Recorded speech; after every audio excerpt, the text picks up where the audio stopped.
अस्सलाम वालेकुम। Welcome to our YouTube channel. आज हम लीनिन के पॉलिटिकल थॉट्स की बात करेंगे। हम देखेंगे कि इनके आइडियाज़ क्या है और उनकी जो पॉलिटिकल फ़िलासफ़ी है वो किन आइडियाज़ के ऊपर, किन कॉन्सेप्ट के ऊपर जो है ना वो बेस करती है। तो बेसिकली जो लीनिन है उसके जो पॉलिटिकल थॉट्स हैं वो एक आइडियाज़ ऑफ रेवोल्यूशन की बात करते हैं। वो अपनी इस पॉलिटिकल फ़िलासफ़ी के अंदर क्लास स्ट्रगल की बात करता है और वो कहता है कि हमने जो सोशलिस्ट स्टेट है उसको इस्टेब्लिश करना है। अगर हम डिटेल के साथ देखें उनके पॉलिटिकल थॉट्स को तो वो अपने पॉलिटिकल थॉट्स के अंदर, अपनी पॉलिटिकल फ़िलासफ़ी के अंदर वो क्लास स्ट्रगल की बात करता है। वो कहता है कि किसी भी स्टेट के अंदर 2 तरह की क्लासेस होती है। एक होती है बॉर्जियस क्लास जो कि कैपिटलिस्ट सोसाइटी के ऊपर, कैपिटलिस्ट पर्सन के ऊपर बेस करती है, जिनके पास फैक्ट्रियाँ होती है और जिनके पास एक मैस लेवल की प्रोडक्शन होती है। दूसरी क्लास हमारे पास है प्रोलिटरेट, जिसे हम वर्किंग क्लास कहते हैं, जो कि डेली बेस के ऊपर अपनी लेबर को सेल करके अपनी रोज़ी रोज़ी रोटी जो है ना वो कमाते हैं।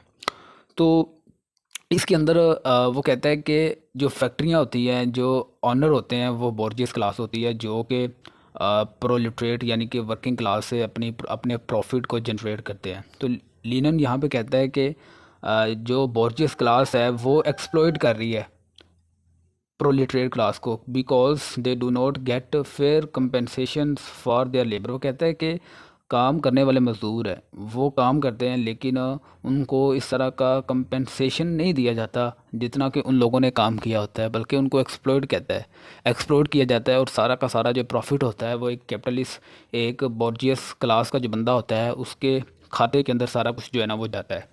उसके बाद वो अपने पॉलिटिकल फ़िलासफ़ी के अंदर रेवोल्यूशन की बात कहता है। लीनिन कहता है कि जो वर्किंग क्लास है उसको चाहिए कि जो कैपिटलिस्ट सिस्टम है उसको ओवरथ्रो कर देना चाहिए, उसको निकाल देना चाहिए। किसके ज़रिए से?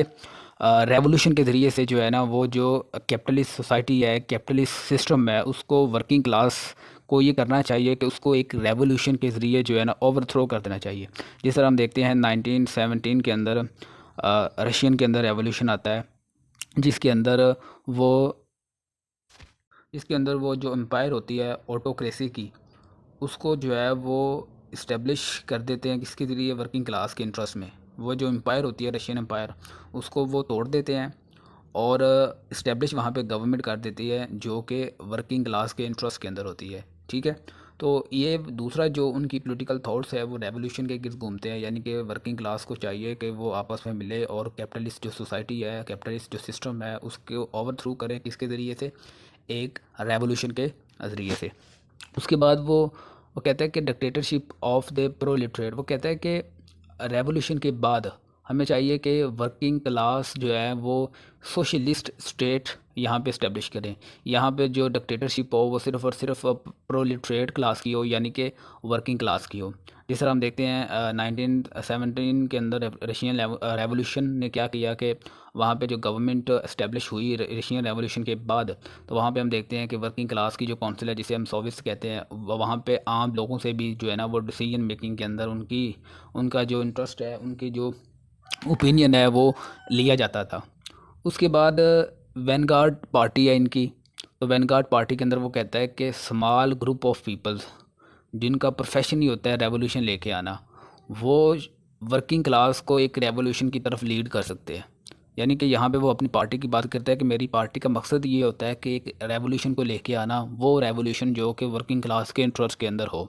जिस तरह हम देखते हैं कि वैंगार्ड जो पार्टी है उसने गाइड किया वर्करों को और पीजेंट को कि वो जो एग्जिस्टिंग गवर्नमेंट है उसको किस तरह ओवरथ्रो कर सकते हैं, यानी कि इसमें यहाँ पे आम क्लास की वो बात कर रहा है। उसके बाद वो अपने पॉलिटिकल थॉट्स में इंपीरियलिज्म की बात करता है। वो कहता है कि जो ताकतवर कैपिटलिस्ट मुल्क होते हैं, पावरफुल नेशन होते हैं, वो आम लोगों को एक्सप्लॉइट करते हैं, वो उनसे रिसोर्स और मार्केट और इकॉनमी उनसे छीन लेते हैं। जैसा कि अगर हम बात करें तो यूरोपियन जो कॉलोनियल थे, उन्होंने किस तरह नेटिव अफ्रीकन को जाके वहाँ पे इंपीरियलिज्म के साथ एक्सप्लॉइट किया और वहाँ पे किस तरह उन लोगों ने प्रॉफिट जो है ना वो अर्न किया।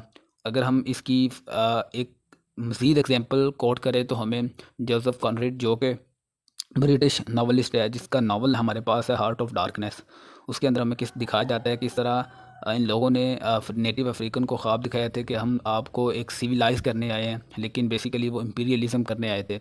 वहाँ पे उन लोगों ने जो आइवरी है, जो कि हाथी दांत है, उसकी उन्होंने ट्रेड की, और किस तरह उन्होंने जो है ना वो जो नेटिव अफ्रीकन से किस तरह उनको साइकोलॉजिकली मेंटली जो है ना उनको डिस्ट्रॉय किया। तो जोसेफ कॉनरेड ने अपने नावल के अंदर सारा कुछ डाला हुआ है कि किस तरह अफ्रीका और एशिया के ममालिक के अंदर किस तरह कलोनियन ने जो कलोनियन पावर थी उन्होंने किस तरह एक्सप्लॉइट जो है ना आम लोगों को किया। अगर आपको इस वीडियो से जानकारी मिलती हो या आपको कोई नया सीखने को मिला हो तो please thank you for watching. If you found this video informative, please like, share and subscribe for more content on global political system. Thank you. Please let us know in the comments what topics you would like to cover next. Thank you.